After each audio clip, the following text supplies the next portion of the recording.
कि मैंने अभी माननीय सर्वोच्च न्यायालय का पूरा आदेश नहीं पढ़ा, मैं उसको स्टडी करूंगा। और मेरे आज भी याद है कि मैं लगातार लाइब्रेरी जाता हूं, कॉन्स्टिट्यूशन असेंबली की जो डिबेट्स हैं, जब ये रिजर्वेशन पैटर्न आया उसको स्टडी करने के लिए आज भी मुझे उस पर जाना पड़ेगा। बहुत इंपॉर्टेंट है क्योंकि डॉक्टर बाबा साहब अम्बेडकर के जो है बहुत सारे जो हैं बातें चर्चा उन्होंने जो है उनके कोर्ट्स को उसमें यूज किया है। लेकिन बड़ी बात यह है कि एक पॉलिसी हमने अंग्रेजों के समय से सुनी थी, डिवाइड एंड रूल। मुझे ऐसा लगता है कि ये जो एकजुटता शेड्यूल कास्ट शेड्यूल ट्राइब के लोगों में हो रही है उसको तोड़ने के लिए डिवाइड एंड रूल की पॉलिसी को इख्तियार किया जा रहा है। अभी मुझे इसमें यह भी जानकारी करनी है कि माननीय सर्वोच्च न्यायालय में जिन जजों ने ये ऑर्डर किया है उसमें से SC/ST के कितने, ये बहुत इंपॉर्टेंट है। अगर आप वर्गीकरण करना ही चाहते हैं तो मैं चाहता हूं कि सर्वोच्च न्यायालय से इसकी शुरुआत होनी चाहिए।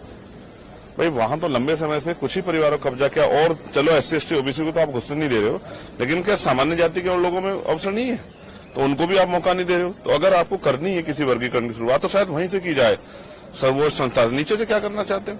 क्या मॉनिटरिंग किए कभी SC/ST के जो आपने ऑर्डर किया था रिजर्वेशन इन प्रमोशन का? आपने कहा सरकार दे सकती है, क्या कभी मॉनिटरिंग किया आपने? SC/ST का बैकलॉग भरा गया, कभी आपने मॉनिटरिंग की? SC/ST पे जो कास्ट एट्रोसिटी हो रही है किन जातियों पे हो रही है, आपने कभी मॉनिटरिंग की? क्या आपको जानकारी है कि क्या आंकड़े हैं SC/ST को जो रिजर्वेशन मिल रहा है नहीं मिल रहा है, उनकी आर्थिक स्थिति के क्या आंकड़े आपके पास? बंद कमरे में बैठ के कुछ भी फैसला ले लिया जाएगा। और मुझे फिर कॉन्स्टिट्यूशन के साथ खड़ा होना पड़ेगा। आर्टिकल 341 क्या कहता है? क्या ये आर्टिकल 341 का वायलेशन नहीं है? आपने इकोनॉमिक वीकर सेक्शन के आधार पर EWS के फैसले को जो है मान्यता दी थी, क्या वो एंटी कॉन्स्टिट्यूशनल नहीं था?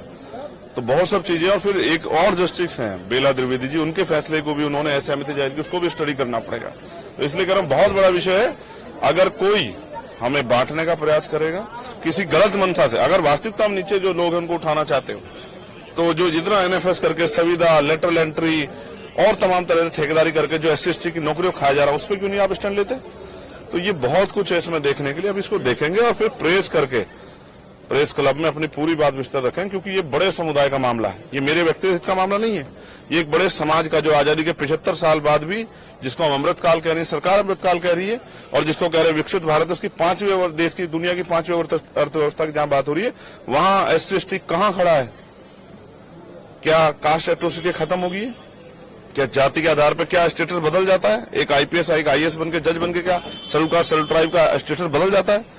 तो इन फैसलों के पीछे अगर कोई गलत मंशा नहीं है और वास्तविकता में इनको ऊपर उठाने का, तो इसको पहले स्टडी करना पड़ेगा। और फिर क्योंकि हम कोर्ट में नहीं थे, मैं ये भी देखूंगा कि इसको अपोज करने वाले, इस फैसले में SC/ST का पक्ष रखने वाले कितने वकील थे और वो कौन सी जातियों के थे, और SC/ST के विरोध में खड़े होने वाले कौन से वकील थे, वो किन जातियों के थे, कि सबके चेहरे भी उजागर होने चाहिए कि कौन हमें बांटना चाहता है, वो कौन सी पार्टी जुड़े हुए लोग हैं। सब चीजों पे हम लोग जो है बिंदुवार इसकी जानकारी हासिल करेंगे और फिर प्रेस क्लब में मीडिया को बुला के अपनी बात को रखें, क्योंकि बहुत